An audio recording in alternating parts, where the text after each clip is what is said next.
We are live. Hi. You're an idiot. All right, let's see here.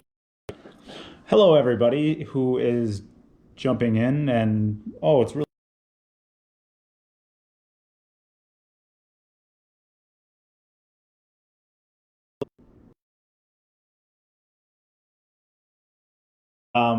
I guess this is going to be a hopefully a decent explanation on how I visualize jumping and how I guess I look at jumping the balls. This was a request from somebody earlier last night, so I figured this would be a good idea to do this now. I am at my friend Pat's house. Thanks, Pat, wherever you are. So this is his setup. And he's coming down right now. Hi. This is a 9-foot table that we pull on from time to time. Shoot balls right into this rail. So, I need to get started here. And I have a series of jump cues here. These three are mine. This one is Pat's.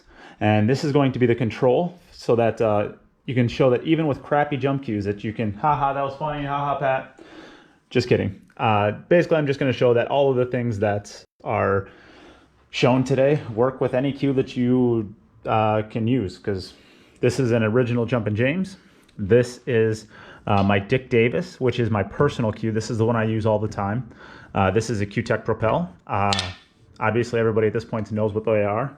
They're pretty great cues. Am I still streaming here? I think I am. Make sure it's actually working. Okay, it is. And then this is a Viking Punch. So Viking is a cue company out of Wisconsin, out of Madison, Wisconsin, more specifically. That my buddy sent me, which I will be hitting with later. I haven't had the opportunity to yet, but so we can get started. I'm going to swap from my awesome selfie stick over to this even cooler head thinger. This, and hopefully this works.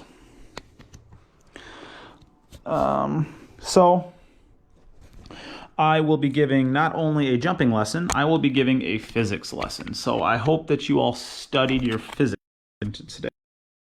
Not physics, but just a basic amount, so that you understand a little bit more what's actually going on when you hit the balls. So we have this on, and let's throw this on my head and hope that this works. So let's see. I think it's going to work, but let's find out. I'm watching myself, so this is super weird. But so I will get my cues out of the way. Let's get these over here and get my sweet selfie stick out of the way. We will start with my personal cue, and this so this is like I said, a Dick Davis. It has a extension in the middle, so I'm hoping that this actually works, and I'm actually getting this. We'll put this right here. It's got an extension in it, and then this is a shaft made by Brandon Turner, and I have not used this for a while because Maria Wana, which is, I promise it's a real person. She likes to use my cue sometimes, but she doesn't like this one because it's heavy, because it's soaked in a resin, so all of the pores of the wood are filled in with like a really resin, which makes it very, very heavy. Hi. So we will start out with just a standard jump, and we're not even going to try and pocket balls. We're just gonna jump over balls. Jump. So let's get. So we're going this perspective. A certain force cue ball to get it up into these balls. For anybody who remembers high school physics, the equation for force is mass times acceleration. Well, your mass is fixed. It is the mass of this cue. So you cannot really change that. The only thing that you can change is your acceleration. So if you are jumping balls and you are landing on the top of them, like that, you are not accelerating quickly enough through the cue ball to be able to make that jump work. So the only thing that you can fix is your acceleration, unless you get a new jump cue, which of course that's always an option. Now, the effectiveness of a jump cue is going to be its ability to transfer all of the acceleration from your arms and through your mechanics through the cue ball without really wasting a lot of any of that energy. So doesn't matter if you're using this jump cue, this jump cue, this jump cue, or the propel. All of them are going to work. Some will work better than others, and that is basically going to be dependent on how well it transfers the force from your arm through the cue ball and over the balls. So that is basically the fundamentals of how a jump shot actually happens. So now there are two different ways to actually do, and actually, do you want to help for this part? Sure. Sweet. We're going to go back to the selfie stick, and we're going to have a cameraman operating this, because this would be helpful. So, Pat, you can introduce yourself still. Hi. Again. Again. We have 15 people watching, Wow. but this will get viewed about 2,000 times. Just won't be viewed 2,000 times live. So, I'm gonna give you this sweet selfie stick. And there you go. So, I can come over to here so you can see where you're at.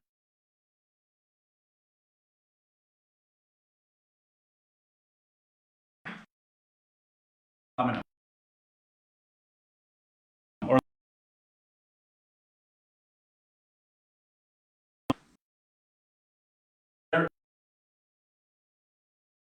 dart jump.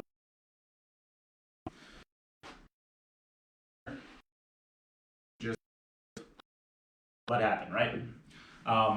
I always advise against this, and I advise against this because you never see an actual pro jump with a dart style. You want your jump stroke to be as close to your normal stroke as possible. So if you're shooting a shot, Yeah. what? It's working. It's still working? Yeah, it's My working. screen's off. Wait, if you poke it, it won't be. So if you're shooting a shot, let's say I'm going to shoot this two ball to the side pocket, and I need to stop it, and it's frozen to right here. I am going to be shooting this shot something like this. The exact same way is you're going to want to jump the ball the exact same way. So as if you were shooting a jacked up stop shot. So you want to get down on the ball. Break that. And you want to hit it the same way you would a jacked up stop shot. And the thing with the stop shot, generally, especially when you're shooting a long distance away, like let's say this shot, a long stop shot, I can't reach it. Okay, I got it. Is you want to be accelerating through the cue ball quickly when you're coming through for a long stop shot like this. So you want to be accelerating quickly through the cue ball. It's the same exact way for a jump shot. And that goes back to what I was talking about earlier with the force equals mass times acceleration. Your acceleration has to be very high. So if you're not getting over balls, you need to accelerate quicker. So jump shots are the same exact way. You want to be accelerating quickly through the ball, but in a controlled way that's as close to a normal stroke. Back here. That's as close to a normal stroke as possible, as if you're shooting a that is why the pros, or I think that's why the pros, do this as opposed to dart styling, because they already have everything in their mechanics that they already know this shot basically. They've trained their entire lives to already have this stroke in the bag. Nobody has this in their bag because you actually have to teach yourself how to do this. So trust the thing that you've been basically using this entire time you've been playing pool, as opposed to inventing somewhere new to do this. But if you are going to insist on doing it this way, some people have physical liabilities. A lot of people tell me they've had shoulder surgery and they can't actually get their arm like that. I get it. Some people have to jump this way. So if you're going to jump this way, this is how you want to do it. You do not want everything in here moving like this. The only thing you want moving is your wrist. And that is because you want as few variables moving as possible. So just on a normal shot, you want the only thing in your body moving is your back elbow. You don't want to be doing stuff like this because that creates more variables than you need to have. So we want to fix as many variables as possible, only have one thing moving if you can. So that means you need to generate a lot of force really quickly with your wrist, which is all done here. This is going to actually probably allow you to get a little bit more acceleration quickly because you actually can kind of use the cue in an easier way. You're kind of just forcing it down on the table. Now, so that is darting. You always want to have it in your wrist and only your wrist. You want to have the movement all right here. If you're going to overhand, this is going to be the most natural because, like I said, you already know this shot. But in the same way that that you do this for a jacked up stop shot, it's the same exact way. The only thing you want moving still is your back elbow. And it doesn't need to be a hard shot. It just needs to be a quick shot. You need to accelerate quickly, not hit the cue ball hard. Hitting the cue ball hard does you no good. You need to hit the cue ball quickly. So now let's go to actual aiming of it, of where you need to hit on the cue ball. So if you're going to shoot a shot, a normal shot like this, that red circle right there is about center cue ball, right? So on a standard shot, that's about where you want to be aiming, right there, about center. That center cue ball. So when you're jumping a ball, let's say you're elevating to a 30-degree incline. So this is flat. This is about 30 degrees. Well, your center cue ball is no longer right here. It is rotated 30 degrees up the face of the cue ball. So that is your new center cue ball. That is your new aiming point. If you're not going to be applying English to a standard shot, you hit the center of the cue ball. If you're not going to apply English to a standard jump shot, that is your center cue ball. That is where you start from. And you'll see a lot of people jump like this, especially at the amateur level, where instead of shooting on the middle of the cue ball right here, they'll do what's called pinching the cue ball. And that means kind of like a draw shot. On a normal shot, you're pinching the back of the cue ball. And just like on a draw stroke, if you hit that bad, you're gonna miss cue. You're gonna have really bad results. So it's really hard to miss cue when you hit center cue ball. It's really hard to miss cue on a jump shot when you hit center cue ball. If you're not trying to draw the ball, don't apply bottom spin. Same on a normal shot. So do not be aiming way down here in the cue ball. Aim up on top of it, where about center cue ball is. So, for example, and you can even do high English too. So high English. So this is about center ball on a jump shot. This would be high ball. This looks really weird, right? Hitting way up. So this is center cue ball. It looks really weird hitting way up here, but you can. And I hit it, but bummer. But you would only do that if you're trying to apply English. So let's say I'm trying to cut, probably should have brought more balls up. Let's say I'm going to try to shoot this 3 ball on the side and I want to play position on the 4 ball, which is down here. I would do that by putting high English on the ball. So I'll shoot this shot with a little bit of high English. And I'm jumping the exact way I told people not to do that, but that's just how I jump with this cue. So. And that's why I don't like using this cue. Let me use this one with a different shaft because I actually know how to hit this one.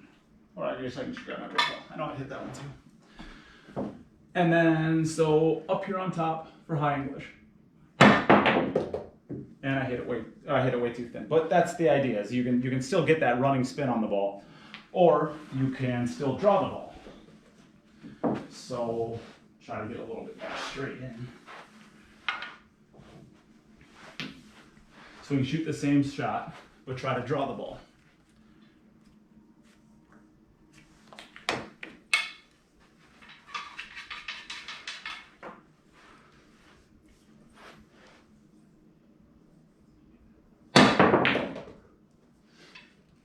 So, but if you're going to shoot a normal shot we just want center ball. And then this is what center ball is going to look like. So we saw what high English does. We saw what draw does. This is what center ball is going to look like.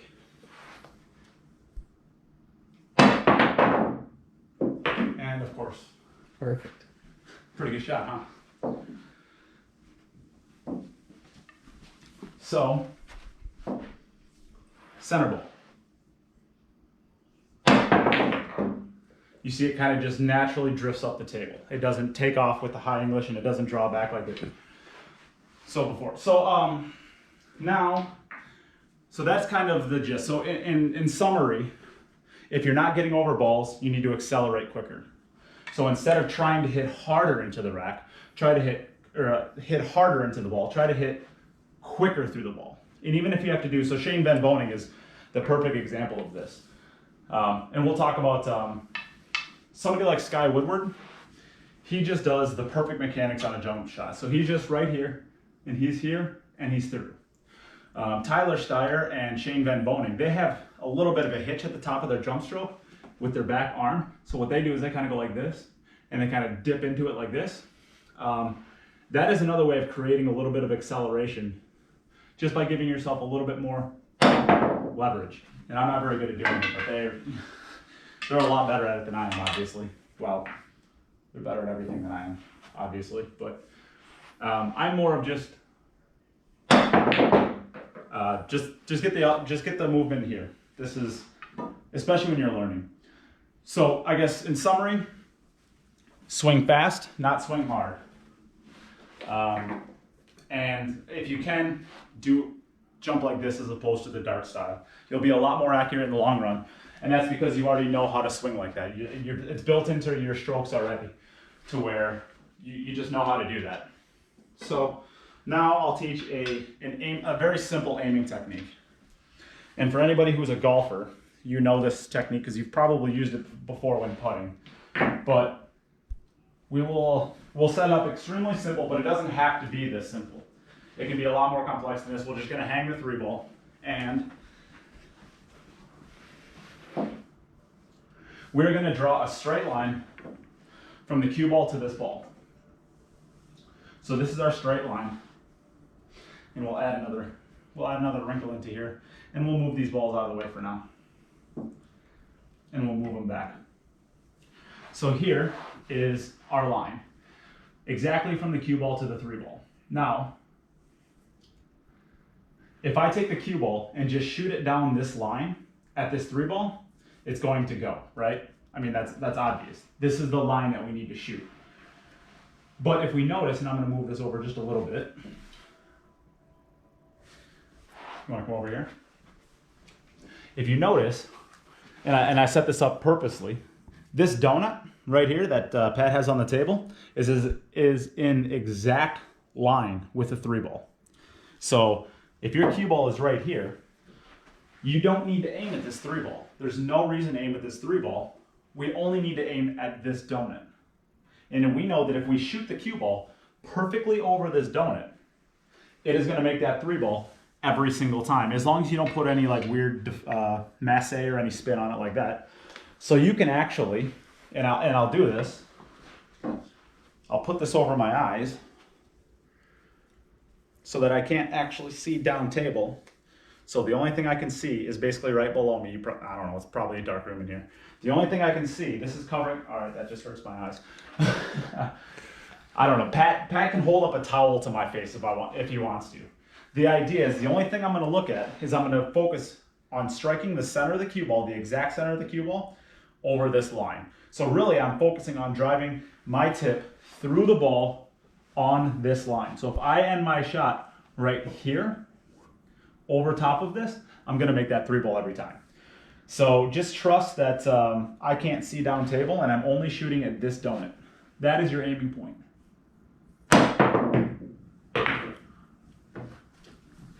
So you'll make the shot, as long as you hit this spot, you're gonna make the shot every single time. So if we had one more person here, I would have them actually like hold their hand over my. So this is obviously a pretty far jump and it's not an easy shot, even if you're only aiming at this. But you can make it even more refined and you can start aiming for the center of it. And that would take a little bit of this inaccuracy down, but I don't know if I'm not actually exactly in line with that. I think this is about exactly on. And of course, normal pool tables don't have donuts all over them, but they do have little white marks. So if you want to get a closer thing of the table, it has all of these little white marks here, and you know, there's usually enough of those around that, especially right in here, because that's where you're breaking from. There's usually enough of those around that you can find one of those in line. That's completely dependent on whether or not one of those exists, but it's a way of aiming. Oh, dang it! That at least helps you get close, especially if you're shooting a long ways. The first one I missed regardless. The second one I make on a 7-footer, but this is also, I mean, shooting completely blind too.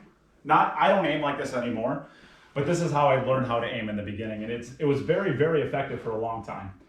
So now I'll just aim my normal way, see if I can make it.